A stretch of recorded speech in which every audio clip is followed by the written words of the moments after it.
Hi friends, super tasty crispy vada ಮಾಡೋಣ ಬನ್ನಿ. ಇವತ್ತು ಯಾವುದೇ ಸೋಡಾ ಇಲ್ದಿರ 1/4 kg ಕಡಲೆಬೇಳೆ ಎತ್ಕೊಂಡು ಚೆನ್ನಾಗಿ ವಾಶ್ ಮಾಡಿ 4 hours ಮುಂಚೆನೆ ನೆನೆಯಕ್ಕಿಡಿ. ಇಲ್ಲಿ ಏನೇನು ಬೇಕ ಇಂಗ್ರೀಡಿಯೆಂಟ್ಸ್ ನೋಡೋಣ.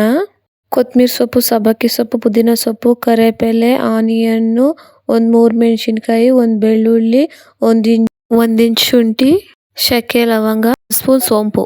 ಜಾರ್ ಎತ್ಕೊಂಡು ಈ ಪ್ಲೇಟಲ್ಲಿರೋದೆಲ್ಲ ಮಿಕ್ಸಿಗೆ ಹಾಕ್ಕೊಳ್ಳಿ. ಆಮೇಲೆ ಕಡಲೆಬೇಳೆನ ಸ್ವಲ್ಪ ಹಾಕೊಂಡು ತರಿಯಾಗಿ ರುಬ್ಕೊಂಬನ್ನಿ.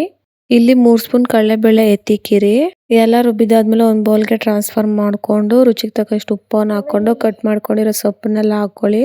ಎಲ್ಲ ಚೆನ್ನಾಗಿ ಮಿಕ್ಸ್ ಮಾಡ್ಕೊಂಡಿದ್ದಾದ್ಮೇಲೆ ನಿಮ್ಗೆ ಯಾವ ಶೇಪ್ ಬೇಕಾ ಆ ಶೇಪ್ನ ಕೈಯಲ್ಲೇ ಮಾಡ್ಕೊಳ್ಳಿ. ನಾನು ಫಸ್ಟ್ ಇಲ್ಲಿ ಎಣ್ಣೆ ಕಾಯಕ್ಕೆ ಇಕ್ಕಿದ್ದೆ. ಇವಾಗ ನೋಡಿ ನಾನು ಸಣ್ಣದಾಗಿ ಬಿಡ್ತಾ ಇದ್ದೀನಿ. ನಿಮ್ಗೆ ಎಷ್ಟು ಬೇಕು ಅಷ್ಟು ಬಿಟ್ಬಿಟ್ಟು ಚೆನ್ನಾಗಿ ಬೇಯಿಸ್ಕೊಳ್ಳಿ. ಹೈ ಫ್ಲೇಮಲ್ಲಿ ಇಕ್ಬೇಡಿ, ತೀಸೋಗ್ಬಿಡುತ್ತೆ.